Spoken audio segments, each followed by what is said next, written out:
আমি এসেছি যেখানে আগে একটা ভিডিও দেখিয়েছিলাম খাল, সেই খালের ভিডিও আপনাদেরকে দেখাবো আজকে একটা অন্য জায়গায়। এই খালের অনেক ইতিহাস আছে যেটা সব একদিনে শেষ করা যাবে না। এই খাল থেকে একটা ডান দিকে আরেকটা সুতি খাল বেরিয়ে গেছে, সেই সুতি খালের দিকে চলুন আমরা যাই, আপনাদেরকে একটু দেখাই সেখানকার পরিস্থিতি।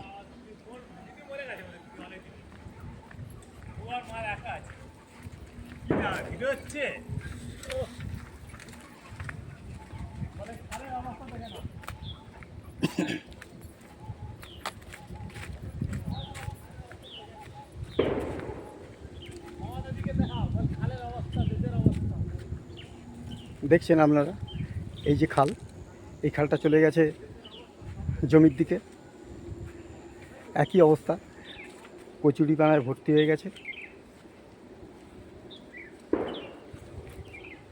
এত জঙ্গল হয়ে আছে যে এখানে বিভিন্ন ধরনের সেই সাপ, ব্যাঙ, হাবিজাবি জিনিস আশ্রয় নিয়েছে। আপনারা দেখছেন এই খাল বলে মনে হচ্ছে না যেন একটা জঙ্গল। চলুন যাওয়া যাক আগের দিকে, এই জমির দিকে একটু যাওয়া যাক।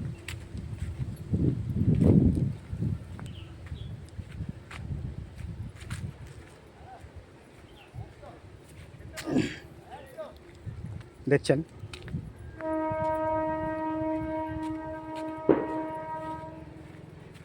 খাল বললে ভুল হবে, মনে হয় যেন একটা, মনে হবে সুন্দরবনে আমরা বাস করছি। এই খালটার উপর নির্ভর করে চাষিরা চাষ করতেন, বিভিন্ন ধরনের চাষ হতো।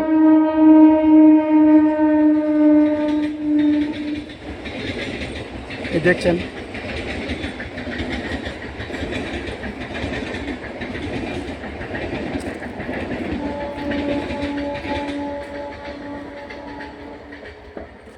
এই খালের পরিস্থিতি, নিশ্চয়ই আপনারা বুঝতে পারছেন যে এই পরিস্থিতি কত ভয়ানক।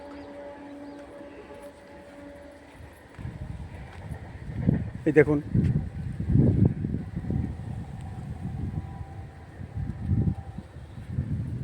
চলুন যাওয়া যাক জমির দিকে। জমির পরিস্থিতি কি আপনাদেরকে একবার ভালো করে দেখিয়ে দিই।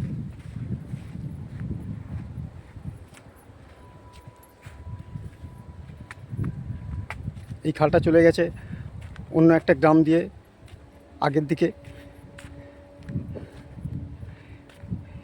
এই খালটার উপর এই আশপাশের জমির চাষে নির্ভর করত, কিন্তু বর্তমানে এই খাল অপরিষ্কারের জন্য কেউই চাষ করতে পারছে না।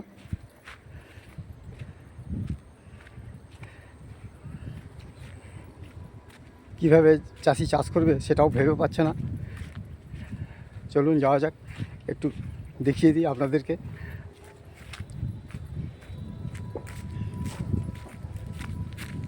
আমরা এসে গেছি সেই জমির ধারে।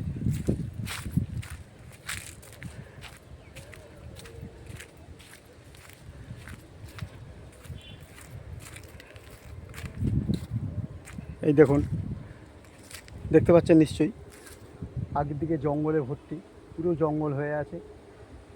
এসব হচ্ছে হোগলা বন। এর ভেতরে যত ধরনের অবাঞ্ছিত জীব এসে বাস করেছে। চাষিরা মাঠে যেতে ভয় পায়,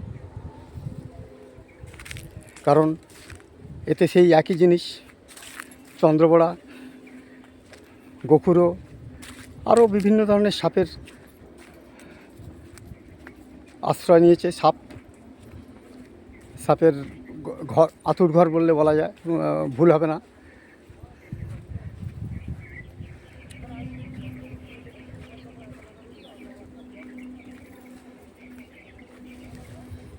দেখুন এই পরিস্থিতি।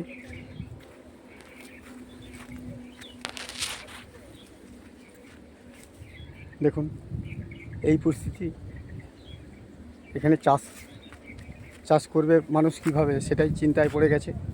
এরপরে এই জমিগুলো জমি হিসেবে থাকবে কিনা সেটাও চিন্তার বিষয় হয়ে গেছে। এই জমিতে আগে এই যে দেখছেন এই জমিতে আগে বিভিন্ন ধরনের চাষ হতো।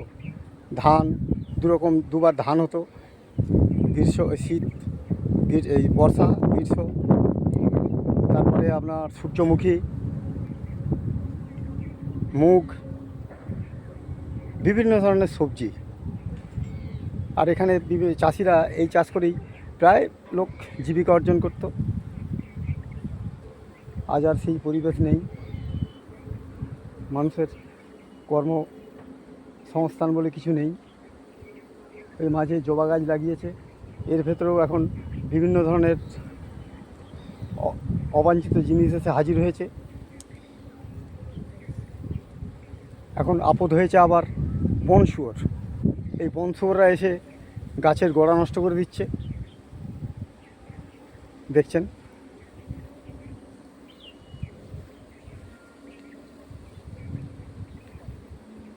আজকে আপনাদেরকে এই পর্যন্ত দেখালাম, আবার একদিন আপনাদেরকে অন্য একটা জায়গায় দেখাবো।